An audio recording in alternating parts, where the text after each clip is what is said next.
Doctor Manjula Upadhyay ji, Kalicharan स्नातकोत्तर महाविद्यालय के प्राचार्य Chandramohan Upadhyay ji, Awadh girls degree college की प्राचार्य श्रीमती वीना राय जी,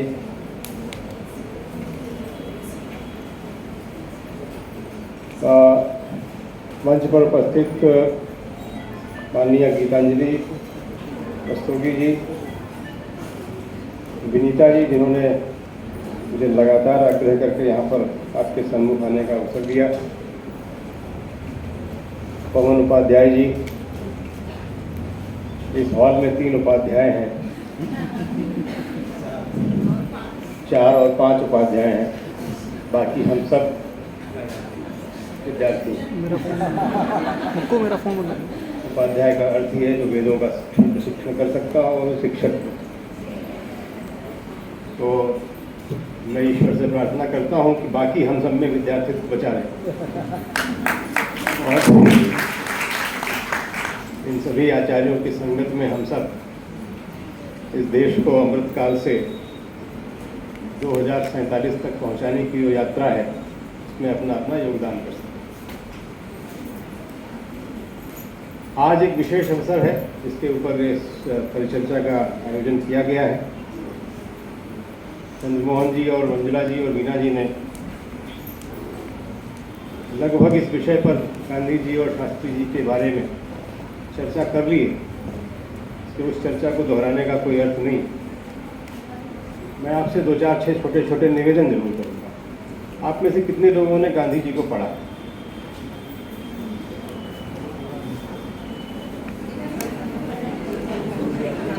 मंच के लोग तो पढ़ के ही आए हैं ना, आपकी तो थीसिस है उसी विषय पर। आप में से कितने लोगों ने शास्त्री जी को विस्तार से पढ़ा? हाथ कम हो गए। ईमानदारी से गांधी जी की तरह ईमानदार रहिए, कोई दिक्कत नहीं है, हाथ उठाने के कोई नंबर थोड़ी है। ये बात मैं इसलिए नहीं कह रहा हूँ कि हमें आपकी परीक्षा लेनी है गांधी जी को, बिल्कुल नहीं लेनी है। गांधी परीक्षा की वस्तु है भी नहीं, न शास्त्रीय परीक्षा की वस्तु है, न तिवारी जी परीक्षा की वस्तु थे। गांधी जी और शास्त्री जी के वर्ष के बीच में 35 साल का गैप है और शास्त्री जी और तिवारी जी के बीच में 55 साल का गैप है। आप फ्रीक्वेंसी निकाल लीजिएगा मैथ्स के लोग में, तो अगला महान आदमी 75 वर्ष के बाद आएगा और हमें आपको उनकी प्रतीक्षा करनी है। ये महान लोग रोज नहीं आते। ये महान लोगों का गांधी के बारे में 2-3-4 बातें जो शायद सामान्यतः नहीं पढ़ी लिखी जाती हैं, क्योंकि गांधी के राजनीतिक विचार कभी कभी उनके विचारों पर ज़्यादा भारी पड़ जाते हैं, क्योंकि वे एक राजनीतिक व्यक्तित्व भी थे। लेकिन मैं ये हमेशा कहता हूँ कि वे एक राजनीतिक व्यक्तित्व भी थे, वे एक राजनीतिक व्यक्तित्व ही थे, ये कहना उनके साथ अन्याय हो। गांधी महान पैदा नहीं हुए, गांधी बने, ईमानदारी से बने, खूब गलतियां करके बने और ये सब ईमानदारी से लिख गए। मैंने कहाँ गलती की, मैंने कहाँ झूठ बोला, मुझे क्या लगता था। हम लोग विगत पिछले 2 वर्षों में एक किताब का संकलन कर रहे थे, संपादन तो नहीं कहूँगा, संकलन कर रहे थे। गांधी दर्शन की जो मुख्य पृष्ठभूमि है, जो गांधी ग्रंथागार दिल्ली में है, वहाँ का एक कार्यक्रम हो रहा था। तो और कहाँ वहाँ पर ये चर्चा आई कि गांधी जी की एक पुस्तक है गीता माता, क्यों ना उस पुस्तक का सभी लोगों में वितरण किया जाए। अब हम में से बहुत कम लोग जानते होंगे कि उन्होंने ये पुस्तक लिखी थी। हाथ नहीं उठवाऊंगा, झूठ बोलना ठीक नहीं, लेकिन उस पुस्तक में क्या लिखा है ये भी इम्पोर्टेंट है। यानी उस पुस्तक की प्रकथन में सबसे पहला सेंटेंस लिखते हैं गांधी, रामायण और महाभारत मेरी आत्मा की कथा है। ये गांधी लिखते हैं पहले सेंटेंस में। और वहीं से हम लोगों के मन में ये विचार आया कि कहीं सेक्युलर लाने के चक्कर में हमने गांधी के राम को खत्म तो नहीं कर दिया। जो गांधी के अंदर राम तत्व है क्या उसका परिमार्जन करने की कोशिश हमने सिर्फ इसलिए खत्म कर दी कि कहीं गांधी के साथ वर्तमान परिदृश्य में जुड़ जाए। लेकिन उस पुस्तक को हम लोगों ने संकलित किया, लगभग 1-1.5 वर्षों में वो पुस्तक छपी। उसका टाइटल था गांधी के राम, और अगले 6 वर्षों में वो बेस्ट सेलर्स में से एक पुस्तक थी जो कि बिकी, लोगों ने पढ़ा, खूब क्रिटिसाइज भी किया क्योंकि वो उनके अपने विचारों से मैच नहीं करती थी। लेकिन 2-3 इंटरेस्टिंग बातें इसी पुस्तक से आप सोच कर देखिए कि क्या है गांधी और गांधी बनने की क्या प्रक्रिया है। आप में से कितने लोगों को पता है कि गांधी के गुरु कौन थे? तो बहुत बात नहीं, तब तो गांधी गांधी हो गए। गांधी स्वयं के गुरु थे। गांधी परिस्थितियों में से जूझना जानते थे, उनसे सीखते थे और फिर उस पर प्रयोग करते थे। प्रयोग धर्मी राजनीतिज्ञों में से गांधी का नाम श्रेष्ठतम रूप में आता है। अपने ऊपर प्रयोग करो, सक्सेसफुल हो जाए तो सबको बांट दो, नहीं हो जाए तो फिर दूसरा प्रयोग, उसमें डरो नहीं। तो आत्मा की आवाज़ सुनो, उस पर चलो, सद गया तो जनता का, नहीं सदा तो गलती मेरी, और फिर नया प्रयोग।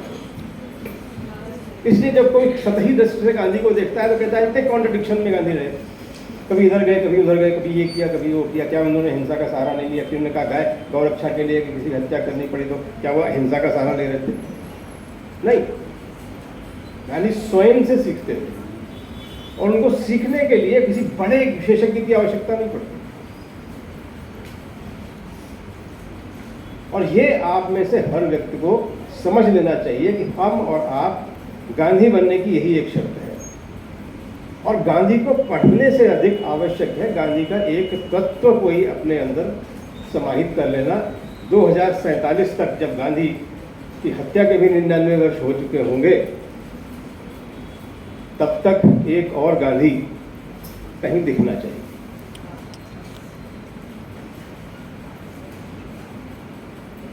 गांधी को राम किससे जोड़ा किसने? अब आप सोचेंगे कोई और साधु भैया बाबा मिल गया होगा। नहीं, गांधी के गुरु बहुत साधारण लोग हैं। गांधी के गुरु उनकी अपनी घर में काम करने वाली दाई थी, उसका नाम था रम्मा, जो भी रम्मा थी, राम से जुड़ी हुई थी। गांधी जी कहते थे कि मेरे घर में जब अंधेरा हो जाता था तो मैं कई कोनों में नहीं जाता, तो मुझे बड़ा डर लगता था और मैं डर के मारे उस तरफ जाता ही नहीं। और कहूँ किससे? सब कहेंगे डरपोक है। उन्होंने रम्मा से एक दिन कहा कि दाई हमको बहुत डर लगता है, उधर की तरफ तुम जाने को कह देती है, अम्मा कह देती है चले तो हम वहाँ तक जाते नहीं, हम अंदर जाते नहीं, हम आके लौट के झूठ बोल देते हैं कि हम गए तो वहाँ नहीं मिला, लेकिन हमारी डर के मारे हिम्मत नहीं पड़ती।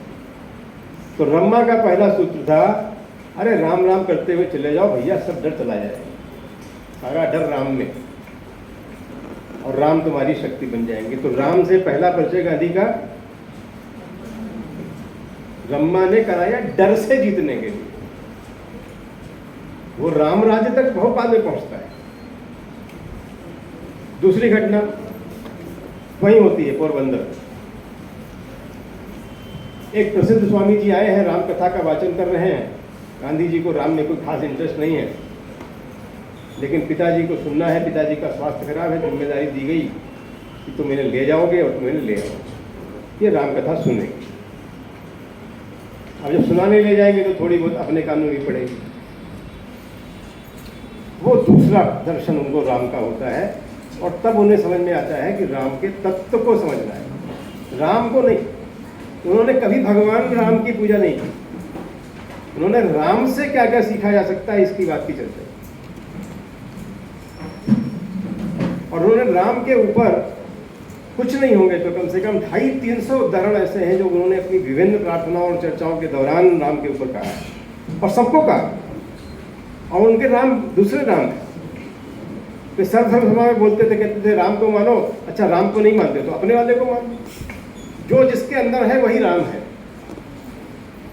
ईश्वर को समझो, ईश्वर को मानो। इसीलिए स्वामी लक्ष्मणानंद की बहुत प्रसिद्ध कविता थी जो जिसको मॉडिफाई करने की हिम्मत गांधी कर सके, रघुपति राघव राजा।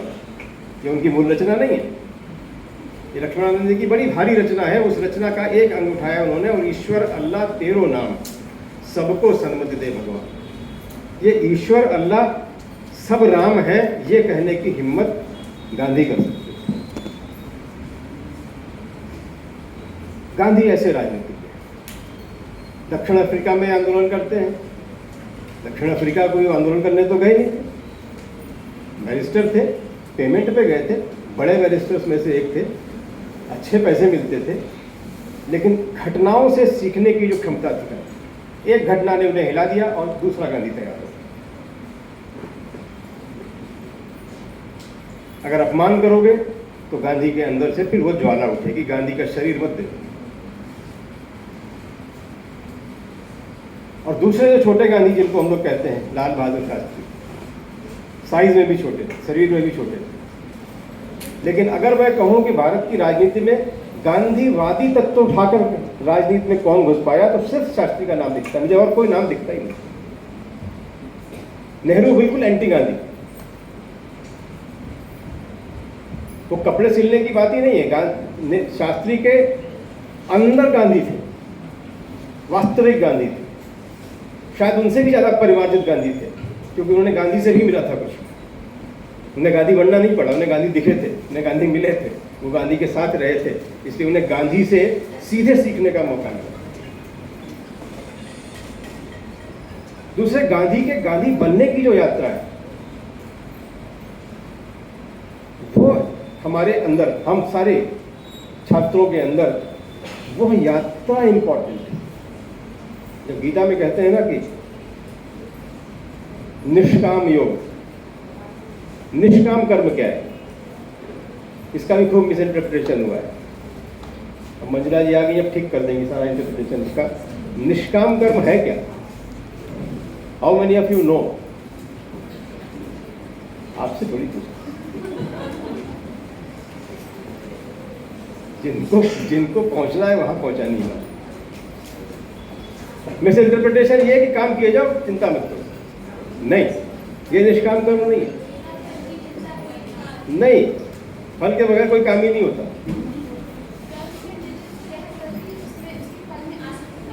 आसक्ति नहीं रखनी, लेकिन फल की चिंता के बगैर कार्य होता ही नहीं।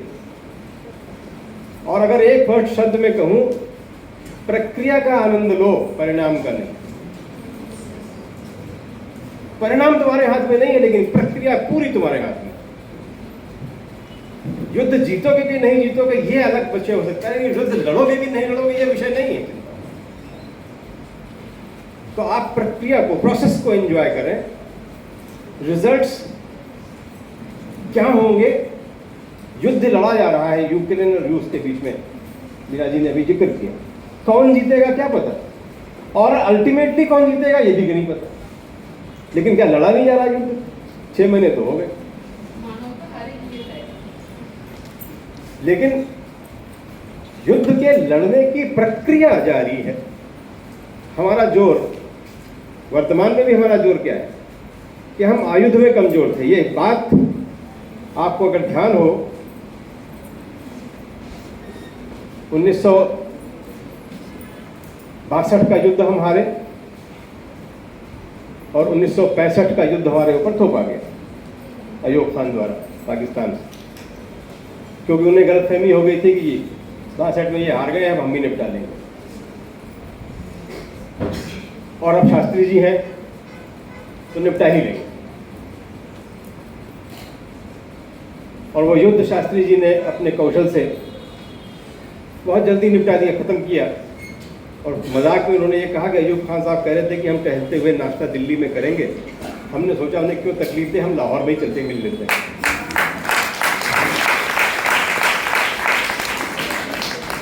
और उन्हें लगता है कि मैं छोटा मोटा दुबला पतला आदमी हूँ, मेरे अंदर कुछ दृढ़ता नहीं होगी।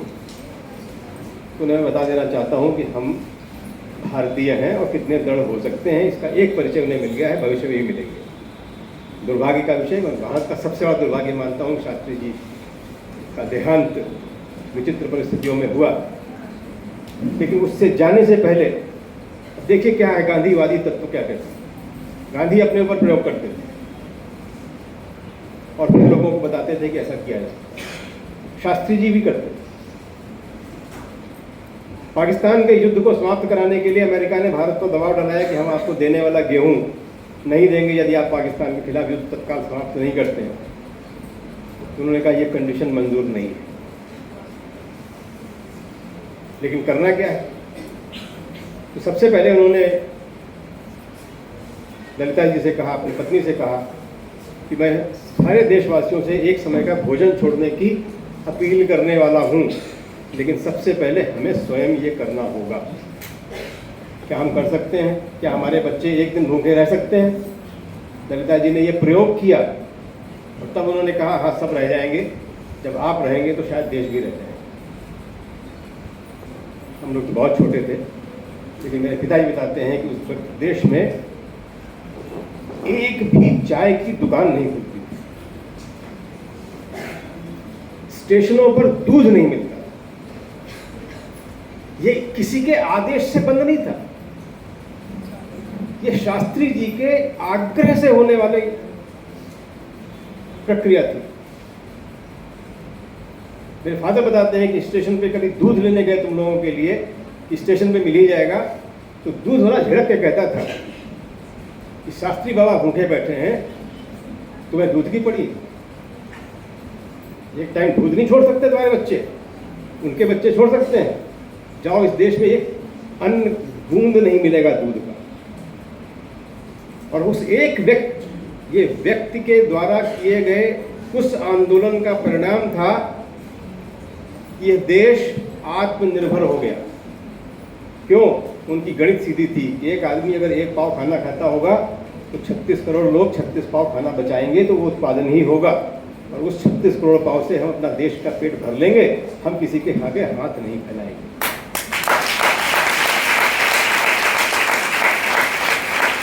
तब बना जय जवान जय किसान, और उस नारे ने इस देश का तकदीर बदल दी। अटल जी आए तो उन्होंने जय विज्ञान जोड़ा,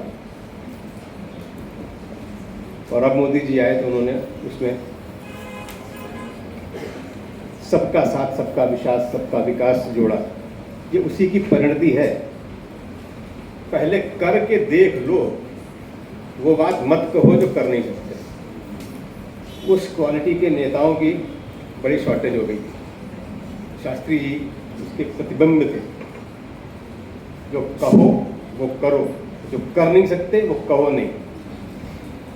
मेरा तो सौभाग्य रहा है अनिल शास्त्री जी और सुनील शास्त्री जी के साथ बैठकर कुछ छोटा छोटा संवाद करने का। तो हम लोग जब मजाक में कहते थे कि आपकी तो सुखद बातें तो बहुत कम है, दुखद बहुत हैं। बोले लगता तो तब भी हमें भी दुखद था, लेकिन अब लगता है कि बहुत सुखद है। गाड़ी लेके चले गए, शाम को डांट पड़ गई। हमारी नहीं पड़ती थी डांट, हमारी हम लोग को कभी बच्चों को नहीं डांटते थे, डांट सब ललिता जी के सिर से है। आपने इनको समझाया नहीं कि हम अम्पाला गाड़ी को उपयोग नहीं कर सकते निजी कार्यों के लिए। इन लोगों ने निजी कार्य के लिए आज गाड़ी उपयोग की है। 14 किलोमीटर गाड़ी चली है, 25 पैसे के हिसाब से तत्काल सरकारी खजाने में जमा करके, रसीद इकट्ठा करके पीए साहब जमा करो। इस देश की ये स्थिति नहीं है कि यहाँ के प्रधानमंत्री, गृह मंत्री के बच्चे गाड़ियों में घूमें। और जब स्थिति होगी तो हम भी घूमेंगे, ये भी। उस पद्धति के लोग नहीं हैं। और वो कहते हैं हम बचपन भर ये नहीं जानते थे कि हम किसी प्रधानमंत्री के बच्चे हैं, किसी गृह मंत्री के बच्चे हैं, या हम किसी साधारण व्यक्ति के बच्चे हैं। हमारे स्कूलों तक तो प्रधानमंत्री, गृह मंत्री कभी गया ही नहीं। अगर कोई इशारा भी कर दे तो भी मुश्किल थी। देश के साधारण लोग प्रधानमंत्री के रूप में वे उनको समझाया गया था, बहुत समझाया मनाया गया था कि आप रेलवे की प्रथम श्रेणी में यात्रा कर लिया करें। तब वातानुकूलित नहीं होते थे। प्रथम श्रेणी में यात्रा कर रहे थे, हल्की सी ठंड सी लगी। उन्होंने कहा कि गर्मी तो बहुत थी बाहर, लेकिन यहाँ कुछ ठंड लग रही है इस कमरे में। उन्होंने कहा कि सर आपके लिए कूलर लगवा दिया गया, इसलिए डिब्बा ठंडा है। उन्होंने कहा अगले स्टेशन पर गाड़ी रोकेंगे, कूलर निकलेगा, इस गाड़ी में और इंसान भी यात्रा कर रहे हैं, क्या उनके लिए भी कूलर लगा है? कि ये सारा प्रिविलेज प्रधानमंत्री के हिस्से ही आता है। मैं इस देश का प्रधानमंत्री हूँ। और वो कूलर अगले स्टेशन पर रुक के उतरवाया गया, बंद हुआ, तब वो गाड़ी आगे चली। उस कूलर की जगह पर लकड़ी जो लगी हुई थी वो म्यूजियम में आज भी लगी हुई है, आपको गाड़ी खड़ी मिलेगी प्रधानमंत्री म्यूजियम। वो डिब्बा काट के बाद में जब म्यूजियम में कन्वर्ट हुआ था, तो डिब्बा आपको प्रधानमंत्री म्यूजियम में आज भी लगेगा, उस पर लकड़ी लगी थी। ये शास्त्री जी। प्रधानमंत्री बनाने वाला व्यक्ति त्याग कर सकता है, प्रधानमंत्री बन के आदमी त्याग कर सके तो वो गांधी का सच्चा अनुयायी है।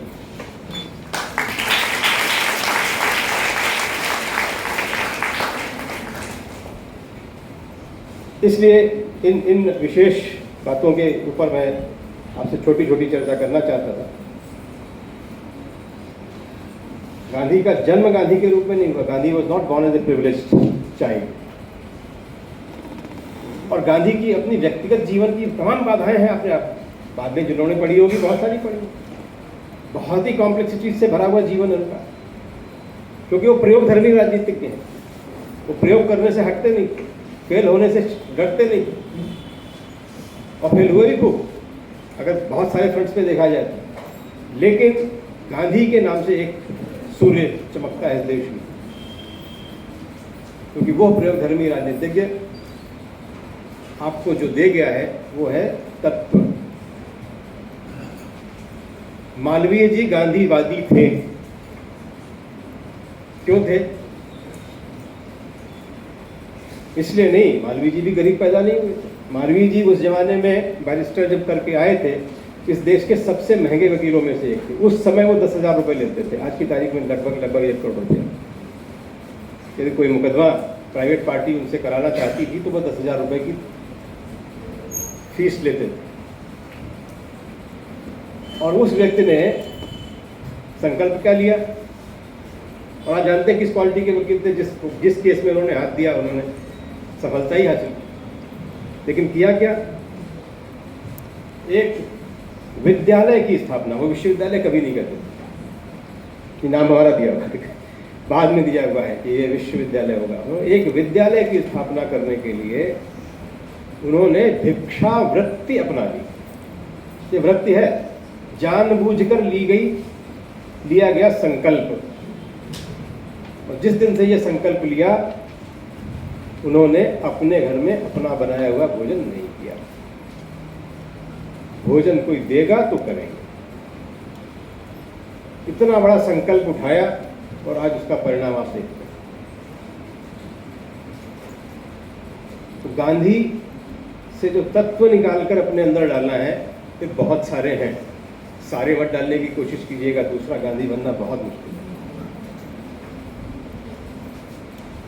लेकिन एक तत्व भी अगर हम सोच पाए, कोई एक दृढ़ता, एक दृढ़ संकल्प, तो अगले 25 वर्षों का जो अमृतकाल है, उसमें शायद हम ये कह सकें कि हम गांधी के सपनों के भारत को बनाने की दिशा में कुछ चल पाए। गांधी के स्वप्न जैसे ही हैं, बड़े स्वप्न हैं। ये इस संविधान को जला देने की बात भी कर जाते हैं। उनके क्रोध की कोई सीमा नहीं। बोले ये संविधान अगर मेरे उद्देश्य को पूरा नहीं करता तो मैं इसे जला दूंगा। तब तो बना भी नहीं था जब वो चले गए, बन रहा था। यदि उनकी सपनों के से आप छेड़छाड़ करेंगे तो उनके अंदर कोई भी गुस्सा आ सकता था। कांग्रेस को बंद कर खत्म कर देना चाहिए, ये गांधी ही कह सकते। जिस कांग्रेस को बनाकर स्वतंत्रता दिलाने तक उनके कंधों पर कांग्रेस चलती है, वो कांग्रेस को खत्म कर दो, हो गया उद्देश्य पूरा। सरकार बनाने के लिए कांग्रेस नहीं है, आंदोलन के लिए कांग्रेस है।